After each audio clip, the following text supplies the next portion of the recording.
What is packaging? Packaging is the process by which the pharmaceuticals are suitably placed so that they should retain their therapeutical effectiveness from the time of their packaging till they are consumed.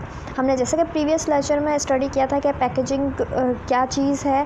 Packaging एक ऐसा process है जिसके अंदर pharmaceutical product को अगर हम proper तरीके से पैक करें तो उसकी इफ़ेक्टिवनेस, थेरेप्यूटिकल इफ़ेक्टिवनेस मेंटेन रहती है जब से वो बनी और जब वो इस्तेमाल हो जब तक। तो इट्स मीन हम ये कह सकते हैं पैकेजिंग इम्पॉर्टेंट है थेरेप्यूटिकल इफ़ेक्टिवनेस को मेंटेन रखने के लिए, स्टोरेज पैरामीटर्स को मेंटेन रखने के लिए, स्टेबिलिटी के लिए प्रोडक्ट की। कंपोजिशन ऑफ पैकेज जो हम देखते हैं क्या क्या चीज़ें इंपॉर्टेंट हैं कि किन किन कंपोनेंट्स से बना हुआ होता है। अगर हम पैकेजिंग का प्रोसेस कर रहे होते हैं तो जो पैकिंग हम कर रहे हैं वो किन किन कंपोनेंट्स पर मुश्तमिल है। कंटेनर्स, क्लोजर्स, कार्टन्स और आउटर कहलाते हैं जो कि बॉक्स। अब यहाँ पे देखिए डायग्राम में जैसे कि दिखाया गया है, जो कैप होती है या ढक्कन जिसको हम कहते हैं वो क्लोज़र कहलाता है। क्लोज़र, और जिस कंटेनर में या जिस बोतल के अंदर जिस चीज़ में जो कि डायरेक्ट कांटेक्ट से हो मेडिसिन की, उसको हम कहेंगे कंटेनर, उसको हम कहते हैं कंटेनर। अब हम देखते हैं कि कंटेनर एंड क्लोज़र के अलावा भी फार्मास्यूटिकल प्रोडक्ट्स पैक होती हैं एक कार्टन या आउटर में।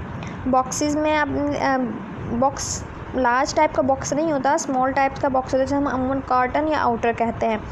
फिर उसके बाद अगर ट्रांसपोर्टेशन के लिए, इन्वायरमेंटल हैज़र्ड से बचाने के लिए, ड्यूरिंग ट्रांसपोर्टेशन प्रोडक्ट को महफूज रखने के लिए उसे एक बड़े बॉक्स में भी पैक किया जाता है। इस तरह डिफरेंट कंपोनेंट्स में हम डिवाइड करते हैं पैकेज को, कंटेनर्स, क्लोज़र, कार्टन और outer and box.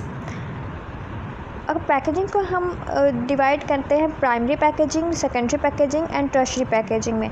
Primary packaging means direct interact with product, जो डायरेक्ट इंटरएक्ट प्रोडक्ट से कर रही होती है उसे प्राइमरी पैकेजिंग कहते हैं। या वो कंटेनर जो कि डायरेक्ट इंटरएक्ट कर रहा होता है मेडिसिन से, ड्रग से, उसे हम प्राइमरी पैकेजिंग कहते हैं। इसी तरह सेकेंडरी पैकेजिंग में क्या है, no direct interact with product, direct interact नहीं होता प्रोडक्ट के साथ, लेकिन ये आउटर कवर के तौर पे काम कर रही होती है प्राइमरी पैकेज के। जो प्राइमरी पैकेजिंग होती है तो हम ये कह सकते हैं सेकेंडरी पैकेजिंग प्राइमरी पैकेजिंग के आउटर कवरिंग के तौर पे काम कर रही होती है, लेकिन डायरेक्ट इंटरएक्ट नहीं कर रही होती, डायरेक्ट कांटेक्ट में नहीं होती मेडिसिन के, जबकि प्राइमरी पैकेजिंग डायरेक्ट कांटेक्ट में होती है प्रोडक्ट के। अब अगर हम टर्शरी पैकेजिंग को लें तो कुछ प्रोडक्ट्स ऐसी हैं, कुछ प्रोडक्ट ऐसी होती हैं जो कि और सेकेंडरी पैकेजिंग के अलावा भी ट्रांसपोर्ट के दौरान उन्हें पैक किया जाता है टर्शरी पैकिंग में, लाइक बड़े बड़े बॉक्सेस के अंदर उनको पैक कर दिया जाता है ताकि ड्यूरिंग ट्रांसपोर्टेशन उनको सही तरीके से हैंडल किया जा सके, उनको ब्रेकेज या फिर किसी भी किस्म के नुकसान से महफूज रखा जा सके।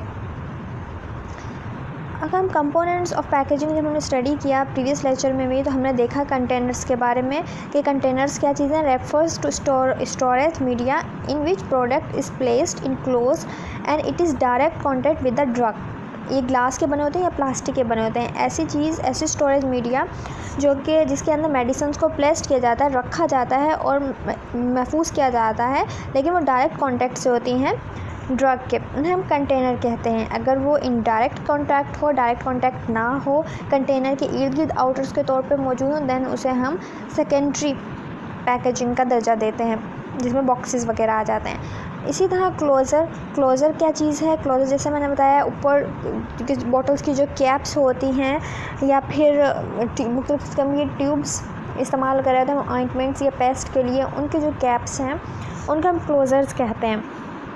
मीन्स ढक्कन, अगर आम जुबान कहें ढकना, और जो कि किसी भी चीज़ को पैक किए होता है, महफूज किया होता है, उसको हम क्लोज़र कह रहे हैं। Closure is a device tightly pack the container to exclude oxygen, carbon dioxide, moistures, microbe organisms and prevent loss of water, volatile substance from the product during the transportation and handling.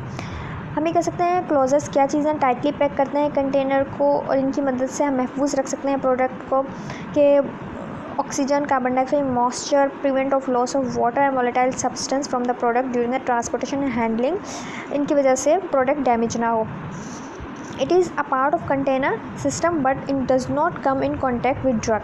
ये part of container तो है, primary packaging में part of container तो है, लेकिन ये direct contact नहीं करता ड्रग के साथ, क्योंकि कंटेनर डायरेक्ट कांटेक्ट में होता है. ये कंटेनर के ऊपर कैप के तौर पे काम कर रहा होता है, इसलिए इसे डायरेक्ट कांटेक्ट वाला पोर्शन कंसीडर नहीं किया जाता है. ये अमूमन एल्युमिनियम से बने हुए होते हैं, रबर कैप्स भी होते हैं. अब क्लोज़र्स को हम स्टडी करेंगे क्योंकि कंटेनर्स की डिटेल हम प्रीवियस लेक्चर में स्टडी कर चुके हैं. क्लोज़र्स क्या चीज़ हैं? क्लोज़र्स नाम से ज़ाहिर है ऐसी चीज़ों को क्लोज़ करने के काम है. अब हम ये कह सकते हैं it is a device which seal the container to exclude oxygen, carbon dioxide, moisture, micro organism and prevent the loss of volatile substance. It is considered as a part of container system and does not come in direct contact with the medicament. Closure एक ऐसा device है जो कि container को seal करने के या बंद करने के काम आता है. कि हमने प्रीवियस स्लाइड के अंदर स्टडी किया कि मॉइस्चर माइक्रो ऑर्गेनिज्म से प्रिवेंट कर रहा होता है, डिफरेंट किस्म की इस तरह वॉलेटाइल सब्सटेंस को लॉस को भी प्रिवेंट कर रहा होता है. यह कंसीडर किया जाता है कंटेनर का ही हिस्सा, लेकिन ये कंटेनर की तरह डायरेक्ट कॉन्टैक्ट में नहीं होता मेडिसिन के. Packaging closures are an important piece of the total packaging solution. बहुत इंपॉर्टेंट हिस्सा है. जिस तरह कंटेनर इंपॉर्टेंट है पैकेजिंग में किसी भी प्रोडक्ट की, इसी तरह क्लोज़र भी इम्पॉर्टेंट किरदार अदा कर रहा होता है. A closure is a typically used to seal up container after the initial opening in order to preserve the product for use at a later time. अमूमन क्लोज़र को सील करने के लिए इस्तेमाल हो रहा होता है कंटेनर की. हमने एक दफ़ा प्रोडक्ट को इस्तेमाल किया और अगर दोबारा से उस प्रोडक्ट को इस्तेमाल करना है, उसमें डोज मौजूद है, देन हम पहली दफ़ा इस्तेमाल के बाद ढक्कन को आसानी से और अच्छे से बंद कर देते हैं तो प्रोडक्ट महफूज रहती है उसके अंदर और हम दूसरी दफ़ा भी उसे इस्तेमाल कर सकते हैं. तो हम ये कह सकते हैं कि जैसे ही हम किसी भी मेडिसिन के बॉक्स को खोल रहे हैं, खोलने के बाद ये कंटेनर को खोल रहे हैं, तो जब हम खोलते हैं पहली दफ़ा उसे लेकर जब तक हम उसे इस्तेमाल करते रहते हैं आखिरी दफ़ा तक, ये प्रोडक्ट को महफूज रखने के काम आ रहा होता है क्लोज़र. CRCS जिसका हमने लास्ट इसमें हमने चाइल्ड रेजिस्टेंस कंटेनर के नाम से पढ़ा था लेक्चर में. Child resistance containers include click and lock, snap safe and snapshot. ये इस तरह के कंटेनर्स के कैप्स हैं या क्लोज़र्स हैं जो कि स्पेशली डिज़ाइन किए जाते हैं बच्चों के लिए, बच्चों की प्रोडक्ट्स के लिए या बच्चों से महफूज रखने के लिए किसी भी प्रोडक्ट को. इनके ऊपर जो कैप होता है वो इस तरह अरेंज किया जाता है या इस तरह डिज़ाइन किया जाता है कि बच्चे उन्हें आसानी से खोल नहीं सकते, क्योंकि बहुत सी ऐसी चीज़ें हैं, बहुत से ऐसे इंसिडेंट्स होते हैं जिसमें एक्सीडेंटली या खेलने के दौरान या किसी भी तरीके से बच्चे जो हैं दवाइयों को निगल लेते हैं. ये कोई लोशन है, ये क्रीम्स हैं या डिफरेंट किस्म के ऑयल्स, बेबी ऑयल्स आते हैं, उनमें ये अमूमन लगे हुए होते हैं लॉक्स, क्योंकि ये क्लोज़र इसलिए डिज़ाइन किए जाते हैं कि बच्चे इन्हें आसानी से खोल ना सकें. जब इनको क्लोज़र्स को खोला जाता है देन क्लिक एंड लॉक की भी आवाज़ आती है और इनका एक ख़ास डायरेक्शंस लिखी हुई होती हैं इनके ऊपर कि जब इन्हें खोला जाए तो कहाँ push and down and turn किया जाए, एरो लगा के बताया जाता है. ये अमूमन इसलिए डिज़ाइन किए ताकि बच्चे इन्हें ना खोल सकें, लेकिन बड़े ऊपर जो इनके हिदायत लिखी हुई हैं उसको समझते हुए ईज़िली खोल लेते हैं. तो क्लिक एंड लॉक की इनकी अंदर आवाज़ आती है. सेफ़ कंसीडर किए जाते हैं क्योंकि इन्हें ईज़िली खोला नहीं जाता, जो जिनको टेक्निक्स आती हैं वही खोल सकते हैं. सेफ्टी पर्पस के लिए इस तरह के क्लोज़र्स डिज़ाइन किए गए हैं. क्लोज़र्स की भी कुछ करैक्टरिस्टिक्स होती हैं. क्लोज़र्स भी डिफरेंट मटेरियल से बने होते हैं कंटेनर्स की तरह, like plastic, metal and rubber से बने हुए होते हैं. स्क्रू क्लोज़र्स भी होते हैं जो कि प्लास्टिक की बोटल्स में भी अमूमन होते हैं. शीशे की बोटल्स के ढक्कन होते हैं हम या जार्स के ढक्कन को हम घुमा के खोलते हैं, उन्हें कहते हैं स्क्रू क्लोज़र्स, जिनको हम घुमा के खोल रहे होते हैं. इसी जैसे हम कह सकते हैं कि क्लोज़र्स को भी कंटेनर के लिहाज से डिज़ाइन किया जाता है. क्या क्या प्रॉपर्टीज़ हो सकती हैं क्लोज़र्स की? It should be resistant and compatible with the product. If closure is of free closable type, it should be readily operable and should be resealed effectively. It should be capable of high speed application. It should be decorative and in the shape and blind of the with the main container. अमूमन इसकी appearance और उसको ऐसे design किया जाता है कि blind up हो क्लोज़र कंटेनर क्लोज़र के साथ। कंटेनर क्लोज़र एक तरह की डिज़ाइनिंग में हो। इसके अलावा इस तरह डिज़ाइन किया जाता है कि इजीली आप उसे खोल और बंद कर सकें, प्रोडक्ट को वो इन्वायरमेंट से कोई नुकसान पहुंच रहा है उसको महफूज रख सके, रेजिस्ट कर सके किसी भी तरह की कंपैटिबिलिटी से। ये तमाम प्रॉपर्टीज़ हैं क्लोजर्स की। इसके अलावा easy to remove and replaceable होना चाहिए क्लोज़र को। अब हम देखते हैं कुछ करैक्टरिस्टिक्स कंटेनर्स की एंड क्लोजर्स की। क्लोजर्स एंड कंटेनर्स की वो आइडियल करैक्टरिस्टिक्स जो जिसकी बेस के ऊपर बनाए जाते हैं या डिज़ाइन किए जाते हैं क्लोजर्स एंड कंटेनर्स किसी भी मेडिसिनल प्रोडक्ट के लिए।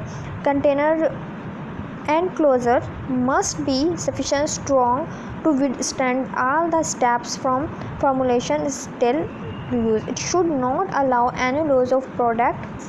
Materials of the container should be non-reactive and heat and light resistant. हम ये कह सकते हैं इस तरह के डिज़ाइन किए जाते हैं, इस तरह के बनाए जाते हैं कि प्रोडक्ट को लॉस को रोक सकें। Material of the container react ना करे, should be non reactive and heat and light resistant. Product के साथ रिएक्ट ना करे, कोई केमिकल रिएक्शन शो ना करे, इससे प्रोडक्ट की इफ़ेक्टिवनेस पे इफ़ेक्ट पड़ता है। इसके अलावा हीट एंड लाइट को रेजिस्ट कर सके। The surface of the container must B clear for easy labelling. Surface of the container clear होनी चाहिए ताकि उस पर आप इजीली लेबल लगा सकें। Container should not impart its own colour, odour and taste to the preparation. Container क्या अपना कोई जो जिस भी कलर से में कंटेनर है वो कलर या ऑर्डर या टेस्ट प्रिपरेशन पर कोई पर असरअंदाज ना हो। Size of the container must be selected according to the size of the preparation. जितनी प्रिपरेशन आपने उसके अंदर डिस्पेंस्ड करनी है उसी हिसाब से कंटेनर अरेंज किए जाते हैं। अगर आपने 60 ml का अमाउंट सिरप की डिस्पेंस करनी है देन 60 ml के हिसाब से ही बोतल को अरेंज किया जाएगा। ऐसी बोटल्स अरेंज नहीं की जाती जो एग्जैक्ट 60 ml ही की साइज़ की हो, वरना वो टॉप तक बढ़ जाती हैं और ट्रांसपोर्टेशन के दौरान प्रोडक्ट ज़ाया होती है, तो उसमें दरमियान में स्पेस रखी जाती है। लेकिन अरेंज इस तरह किया जाता है कि 60 ml ईज़िली उसमें हो जाए, या 120 ml अगर आपने डिस्पेंस करना है तो 120 ml के हिसाब से ही उस कंटेनर को डिज़ाइन किया जाता है। तो हम कह सकते हैं size of the container must be selected according to the size of the preparation. Closure must be easy to remove and replace. Closure easily remove and replace किया जा सकता हो उस कंटेनर का, उस प्रोडक्ट का। It should B cost effective. Cost effectiveness भी most important होती है, क्योंकि अगर पैकेजिंग बहुत ज़्यादा एक्सपेंसिव हुई तो मेडिसिन का जो डोजेज फॉर्म आप मार्केट के अंदर भेज रहे हैं उसकी भी कीमत बढ़ जाएगी और पेशेंट के वो ज़ाहिर सी बात है उसके लिए ज़्यादा पे करना पड़ेगा। तो हम जब बना रहे होते हैं क्लोज़र या कंटेनर तो इस बात का भी ख्याल रखा जाए कि उसकी कॉस्ट जो है मुनासिब रखी जाए ताकि प्रोडक्ट की ऑल ओवर प्रोडक्ट की कॉस्ट मुतासिर ना हो। Container should facilitate the identification of product. Container should facilitate the identification of product whether meant to external or internal use. अमूमन बाज़ दफ़ा containers as a identification of product भी use होते हैं। आपने बाज़ पैकेजिंग देखी होंगी जो कि वो शनाख्त बन जाती है किसी ख़ास प्रोडक्ट के लिए, ठीक है, जिससे हम देखते हैं कि CAC की पैकिंग उसकी शनाख्त होती है कि CAC की पैकिंग स्पेसिफ़िक पैकिंग में आ रही होती है। या फिर हम कहते हैं जैसे हमने एग्जांपल दी थी आपको, ये पोनिस्टॉन जो है ब्लस्टर पैकिंग में आती है और जो है ना एस्प्रीन या डिस्प्रीन जो हैं वो स्ट्रिप पैकिंग में आ रही होती हैं, क्योंकि ये इनकी ख़ुसूस एक आइडेंटिटी है। इस तरह बहुत सारी प्रोडक्ट्स हैं और इसके अलावा हमें इस तरह डिज़ाइन किया जाता है ताकि वो इजीली पता चले वो एक्सटर्नल यूज़ की है या इंटरनल यूज़ की है। It should be attractive in appearance, और कंटेनर का अट्रैक्टिव एंड इन अपीयरेंस भी होना ज़रूरी है। अगर प्रोडक्ट दिखने में खूबसूरत होगी, उसकी अपीयरेंस अच्छी होगी, तो वो कस्टमर को ज़्यादा अट्रैक्ट करेगी। दिखने में भी अच्छा होना चाहिए, आइडेंटिटी पर्पस भी पूरा हो और कॉस्ट इफ़ेक्टिव भी हो। Container and closure easily remove and replace हो सकता हो, इस तरह का डिज़ाइन करना चाहिए। कंटेनर का size according to preparation size होना चाहिए। Container should be in part of on colour. अमूमन कंटेनर जो है वो रिएक्ट ना करे प्रोडक्ट के साथ, उसका कलर, उसका ऑर्डर, उसका टेस्ट, प्रिपरेशन के कलर, ऑर्डर एंड टेस्ट को चेंज ना करें। Materials of the container should B non reactive होना चाहिए, हीट एंड लाइट रेजिस्टेंट होना चाहिए। प्रोडक्ट को महफूज रखे, उसको ज़ाया होने से बचाए ड्यूरिंग ट्रांसपोर्टेशन और स्टोरेज, और वो प्रोडक्ट को की स्टेबिलिटी को मेंटेन रखने में मदद दे, थेरेप्यूटिकल इफ़ेक्टिवनेस को मेंटेन रखने में मदद दे। ये कुछ करैक्टरिस्टिक्स हैं जो कंटेनर एंड क्लोज़र की होनी चाहिए। आइडियल कंटेनर एंड क्लोज़र की करैक्टरिस्टिक्स होती हैं ये।